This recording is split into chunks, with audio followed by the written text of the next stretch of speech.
Léa Salamé, née le 27 octobre 1979 à Beyrouth, au Liban, de son vrai nom Hala Léa Salamé, est une célèbre journaliste et animatrice de télévision et de radio franco-libanaise.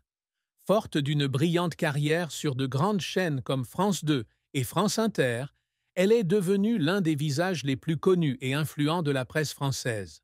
Pourtant, derrière son aura de célébrité et ses interviews poignantes, Léa Salamé porte en elle une profonde tristesse, dont la plus profonde réside probablement dans son combat identitaire, la pression de faire ses preuves dans une société inconnue et le traumatisme d'événements personnels, notamment l'expérience des attentats du 11 septembre 2001 à New York. La plus grande tristesse de Léa Salamé vient de son sentiment d'identité, un problème qui la hante depuis son enfance.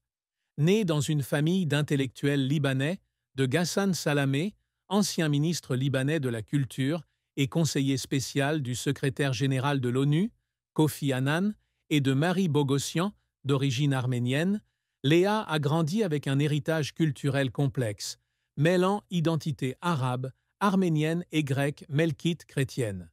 À 5 ans, sa famille a été contrainte de quitter Beyrouth pour fuir la guerre civile libanaise et s'est installée à Paris, où elle a obtenu la nationalité française à 11 ans. Dans une interview accordée à Arab News 2020, elle a confié « Enfant, la question de l'identité me hantait. Je ne savais pas qui j'étais, arabe, arménienne ou chrétienne. Avec le temps, cette combinaison m'a fait comprendre qu'une personne peut avoir des milliers d'identités qui se mélangent. Cependant, accepter et concilier ces identités n'a pas été chose aisée. Quitter Beyrouth, déchiré par la guerre, pour un Paris inconnu, lui a laissé un sentiment de déracinement, comme si elle n'appartenait à aucun endroit. Un autre aspect de sa plus grande tristesse fut l'expérience traumatisante des attentats du 11 septembre 2001, alors qu'elle étudiait à l'Université de New York. Selon Wikipédia et d'autres sources, Léa Salamé a été blessée lors de cet attentat, un événement qui a changé sa vision du monde et l'orientation de sa carrière. Dans une conversation avec Mastermind 2021, elle a déclaré « J'ai été témoin de l'horreur de ce jour-là, et cela m'a décidé à devenir journaliste politique, à poser des questions et à découvrir les raisons de tels événements. » Cependant, elle partage rarement les détails du traumatisme physique et émotionnel de l'événement, en partie parce qu'elle préfère garder pour elle ses moments les plus vulnérables. Un post X de Voici, 2025, évoque une tragédie dont elle n'a jamais voulu parler publiquement, suggérant que le souvenir du 11 septembre est une cicatrice profonde qu'elle portera toute sa vie. Cette tristesse vient non seulement de ce dont elle a été témoin, mais aussi d'un sentiment d'impuissance face à la fragilité de la vie. Léa Salamé a également connu la tristesse liée à la pression de faire ses preuves dans un secteur journalistique extrêmement compétitif, où elle se sentait souvent victime de préjugés en raison de ses origines étrangères. Dans Arab News 2020, elle a révélé qu'au début de sa carrière, elle craignait que ses origines libanaises et son apparence, différente des blondes aux yeux bleus, ne la marginalisent. Elle a peiné à affirmer que ces différences, son franc-parler, son audace et son origine multiculturelle étaient des atouts plutôt que des obstacles. Cependant, la pression de surmonter les préjugés et de prouver sa valeur l'a laissée seule et incomprise à plusieurs reprises. Dans une interview au Monde, 2014, elle a confié « Parfois, mon audace est prise pour de l'arrogance, mais je veux juste être perçue comme une vraie journaliste, pas comme une étrangère cherchant à s'intégrer. » Enfin, une autre tristesse était la difficulté de concilier sa carrière ambitieuse et sa vie de famille. Mère de Gabriel, son fils né de son mariage avec le journaliste et homme politique Raphaël Glucksmann, Léa a éprouvé des moments de culpabilité à ne pas pouvoir passer suffisamment de temps avec son fils. Dans Cosmopolitan.fr, 2016, elle avouait « Être mère n'est pas facile pour moi. J'aime Gabriel, mais j'ai parfois l'impression de ne pas remplir mon rôle de mère à cause du travail. » Cette tristesse s'est aggravée lorsqu'elle a dû se retirer temporairement de la vie politique lors de l'élection de Raphaël Glucksmann au Parlement européen en 2019, afin d'éviter des conflits d'intérêts, une décision qui l'a laissée avec le sentiment d'être contrainte à la carrière qu'elle avait tant sacrifiée. En résumé, les plus grandes souffrances de Léa Salamé ont été la combinaison de son sentiment d'identité, du traumatisme du 11 septembre, de la pression de faire ses preuves dans une société marquée par les préjugés et des difficultés à concilier carrière et famille. Ces souffrances ont fait d'elle une femme résiliente, mais lui ont aussi laissé des cicatrices émotionnelles durables. Le parcours de Léa Salamé a été impressionnant, de stagiaire dans une petite chaîne de télévision à l'une des plus grandes journalistes et présentatrices françaises. Avec son style d'interview percutant, son audace et son énergie explosive, elle a profondément marqué le monde des médias, notamment à France 2 et France Inter. Cependant, son chemin vers le succès n'a pas été de tout repos, jalonné d'échecs, de controverses et de tentatives larmoyantes pour affirmer sa position. Léa Salamé a débuté sa carrière de journaliste comme stagiaire à la chaîne parlementaire, LCP, sous la direction du journaliste chevronné Jean-Pierre Elkabbach. Des débuts modestes, mais elle a rapidement fait ses preuves. En 2006, elle rejoint France 24, la toute nouvelle chaîne d'information internationale où elle anime La Soirée et Une semaine aux Amériques. Son style de présentation affirmé et sa connaissance approfondie de la politique internationale lui permettent de se démarquer. Fin 2010, elle rejoint iTélé, où elle anime des émissions comme Élysée 2012 et Ça se dispute, collaborant avec des commentateurs de renom comme Éric Zemmour et Nicolas Domenach. Léa perce en 2014 lorsqu'elle remplace Natacha Polony dans l'émission de Laurent Ruquier On n'est pas couché sur France 2. Ce rôle la rend célèbre auprès du public français grâce à son style d'interview percutant et à sa volonté de défier ses invités, des politiques aux artistes. La même année, elle commence à animer l'émission 7h50 sur le 7-9 de France Inter, où elle interviewe des personnalités telles que les présidents François Hollande et Nicolas Sarkozy. Un moment mémorable fut son interview du président Hollande en 2016 dans l'émission Dialogue citoyen sur France 2, où elle lui répondit sans détour à propos de la politique des réfugiés. C'est une plaisanterie? Ce qui déclencha une tempête sur les réseaux sociaux et consolida sa réputation de journaliste qui n'a pas peur du pouvoir. Depuis 2017, Léa Salamé coanime le 7-9, devenu le 7-10, sur France Inter avec Nicolas Demorand. L'un des moments les plus marquants fut l'annonce en direct de la démission du ministre de l'Environnement, Nicolas Hulot, en 2018, un événement qui bouleversa la vie politique française. Par ailleurs, elle a animé des émissions culturelles telles que Stupéfiant, et on est en direct sur France 2, démontrant sa polyvalence dans l'approche de sujets aussi variés que la politique ou les arts. En 2022, elle lance Quelle époque, un talk-show à succès où elle invite des personnalités telles que Christophe de Chavannes et Jean-Charles de Castelbajac, consolidant ainsi sa position dans le monde de la télévision.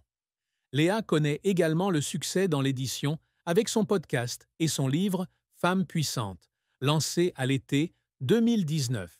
L'émission, qui propose des entretiens approfondis avec des femmes de renom telles que Christiane Taubira, Leila Slimani et Carla Bruni, a été largement saluée et a donné lieu à 2 best-sellers en 2020 et 2021. Ce succès démontre non seulement ses talents d'intervieweuse, mais affirme également son engagement à faire entendre la voix des femmes. En 2025, elle est nommée présentatrice du journal de 20 heures de France 2, en remplacement d'Anne-Sophie Lapix, une étape majeure dans sa carrière qui marque la reconnaissance de son talent et de son influence. Elle a également reçu de nombreux prix prestigieux, dont le prix Femme de l'année, décerné par GQ France 2014, et le prix Philippe Caloni du meilleur intervieweur 2015, confirmant sa place dans le monde du journalisme.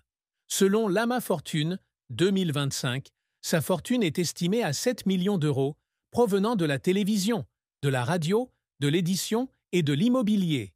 Malgré ses nombreux succès, la carrière de Léa Salamé n'a pas été exempte de revers et de controverses. Un moment marquant fut l'incident d'une vidéo d'autocongratulation sur le site web de France Inter en 2018, peu après l'annonce de la démission de Nicolas Hulot. La vidéo, dans laquelle elle et Nicolas Demorand célébraient le succès de l'émission, a été critiquée par le public pour son manque de sensibilité, car elle avait été publiée quelques minutes seulement après un événement politique important. Sur Wikipédia, 2025, elle a avoué regretter cet incident, affirmant ne pas avoir mesuré l'impact de son geste à l'époque.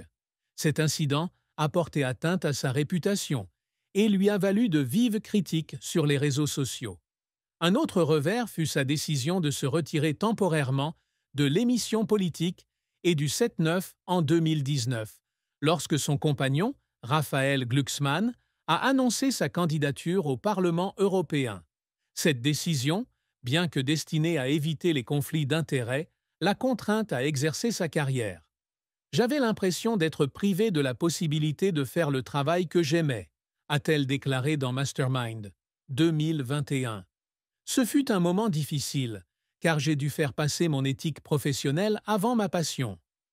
De plus, son style d'interview audacieux a parfois été critiqué, le jugeant trop agressif ou arrogant.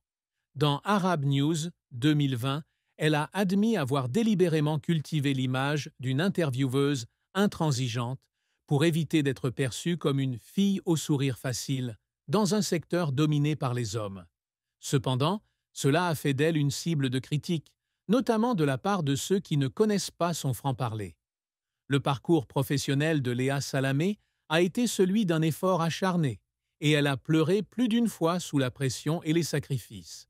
Un moment mémorable fut celui où elle se préparait pour une interview avec le président François Hollande en 2016. Selon Arab News 2020, elle a passé des semaines à faire des recherches, à appeler des experts et à consulter son père, Ghassan Salamé, pour être sûre de pouvoir poser les questions les plus pertinentes. J'ai pleuré avant l'interview, car j'avais peur de ne pas être à la hauteur, de décevoir mon père, a-t-elle déclaré. Ses efforts ont été récompensés lorsque sa question « C'est une plaisanterie » est devenue un moment emblématique. Mais la pression pour y parvenir était immense. La transition d'une journaliste inconnue à France 24 à une star de la télévision nationale a également été une expérience douloureuse.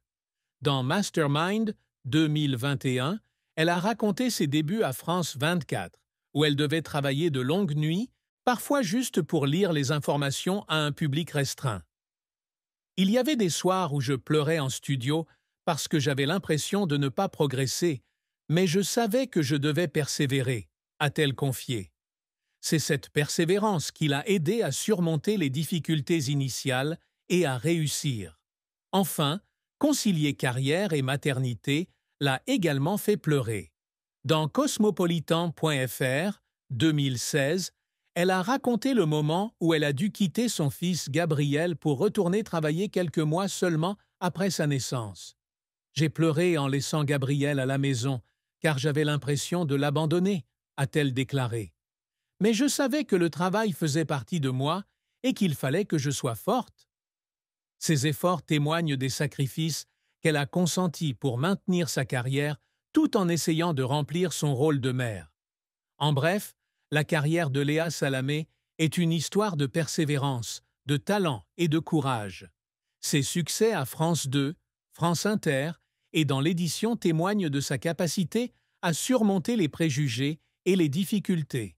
Cependant, des revers comme la polémique sur la vidéo « Autocongratulation » et l'interruption temporaire de sa carrière ont laissé de précieux enseignements. Les combats qui l'ont fait pleurer, la pression des grandes interviews, les débuts difficiles, l'équilibre entre famille et travail ont forgé une Léa Salamé forte, devenue un symbole de détermination et d'influence dans le journalisme français. Léa Salamé est une femme ambitieuse qui se fixe des objectifs ambitieux tant dans sa carrière que dans sa vie personnelle. Ses réussites confirment non seulement sa place dans le monde du journalisme, mais reflètent également sa volonté de faire entendre la voix des femmes, de promouvoir le dialogue culturel et politique et de laisser un héritage durable à la prochaine génération.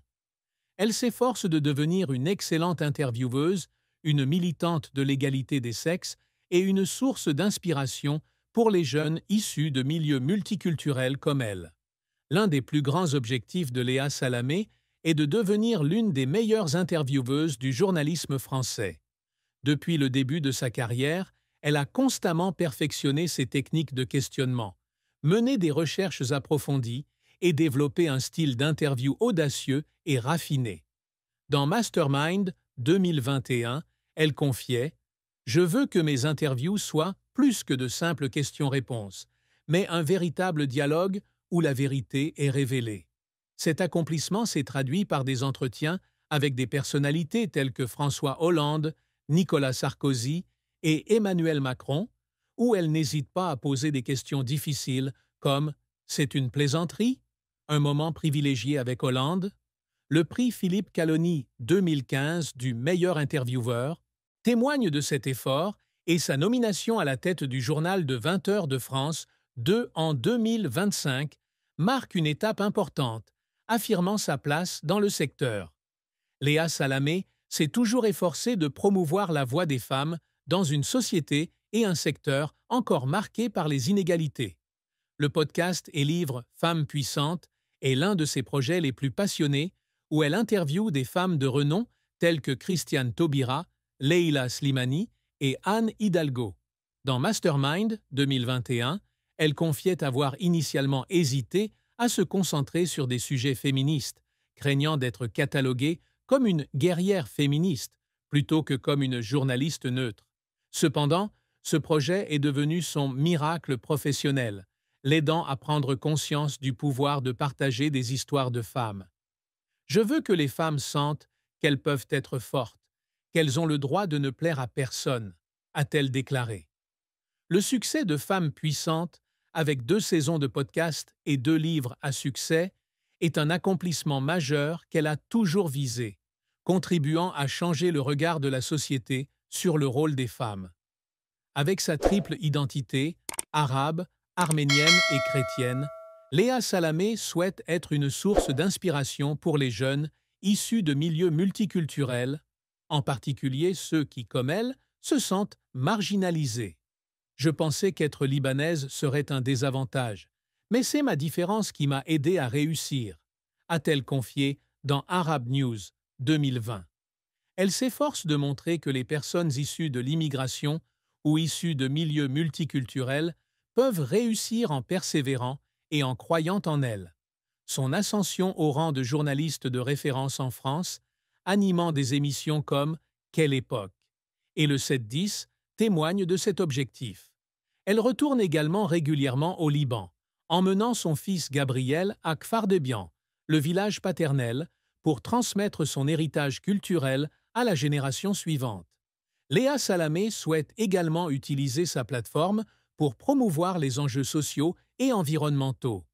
Elle soutient activement l'ONG Mamama, qui soutient les femmes et les enfants en situation de précarité, et a récolté 18 000 € grâce à l'émission Le Club des Invincibles. Par ailleurs, dans l'émission Urgence Océan sur France 2 en 2025, elle a publiquement critiqué le président Emmanuel Macron pour l'utilisation du glyphosate, témoignant ainsi de son engagement en faveur des questions environnementales. Ces actions visent non seulement à sensibiliser le public, mais aussi à laisser un héritage positif dans la société. Les réalisations que Léa Salamé a toujours œuvrées reflètent son aspiration à être une excellente journaliste, une militante pour l'égalité des sexes, une source d'inspiration pour la jeunesse multiculturelle et une actrice de société. Du titre de Femme de l'année, décerné par GQ France, à la présentation du journal de 20 heures sur France 2, elle a franchi de nombreuses étapes importantes.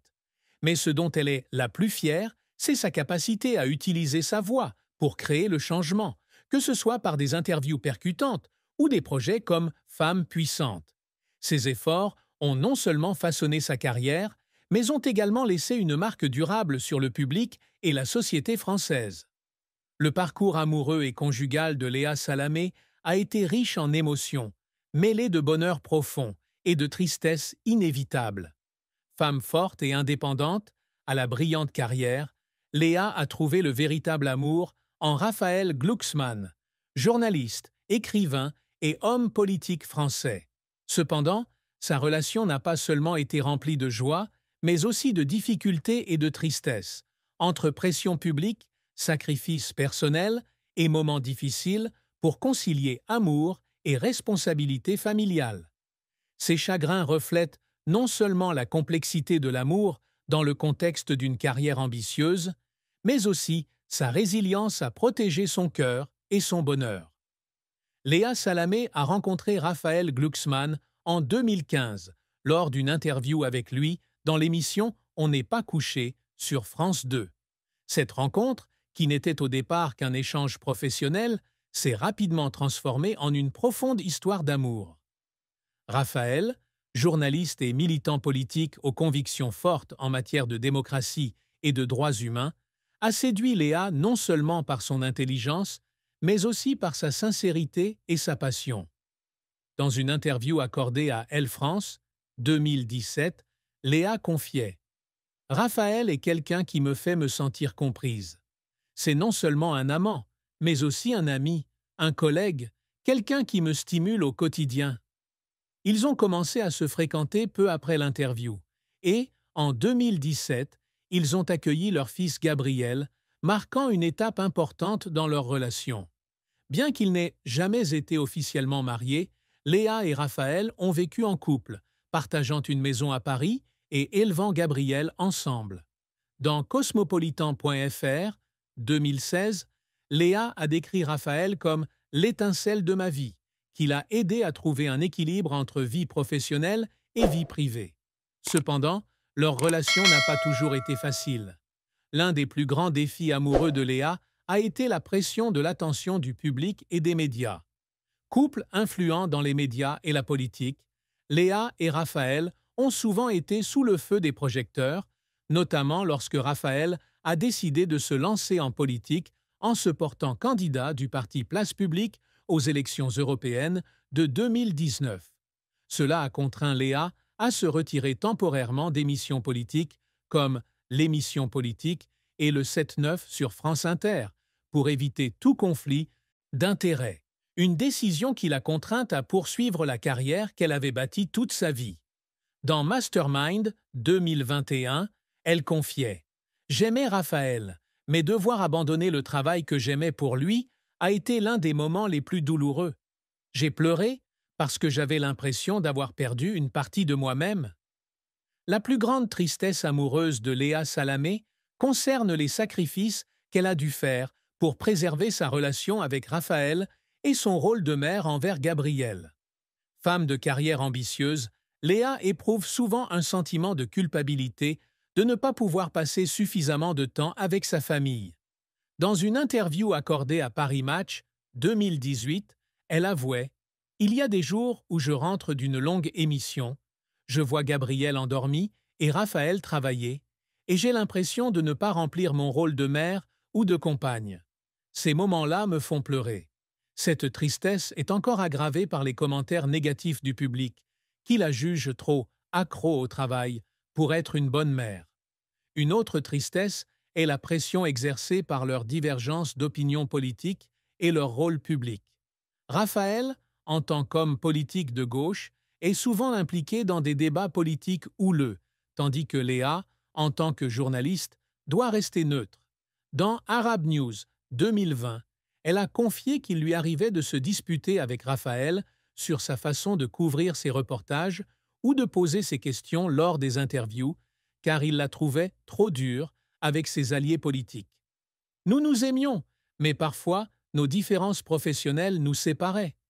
J'ai dû apprendre à ne pas ramener de travail à la maison, mais ce n'était pas facile, a-t-elle confié. Ces conflits, bien que résolus, la laissaient seule et incomprise. De plus, Léa éprouvait de la tristesse à ne pas pouvoir dévoiler pleinement tous les aspects de sa relation avec Raphaël. D'une nature réservée, elles partageaient rarement les détails de leur vie commune, notamment pour protéger Gabriel de l'attention médiatique. Je ne voulais pas que Gabriel grandisse sous les projecteurs, a-t-elle déclaré dans Elle France 2017. Je voulais qu'il ait une vie normale, mais parfois, cacher mon bonheur me semble injuste. Cette tristesse reflète sa difficulté à concilier fidélité à son amour et protection de sa famille contre les regards indiscrets. Enfin, une autre tristesse réside dans l'anxiété quant à l'avenir de sa relation avec Raphaël, d'autant plus qu'ils ont tous deux des carrières qui demandent beaucoup de temps et d'énergie.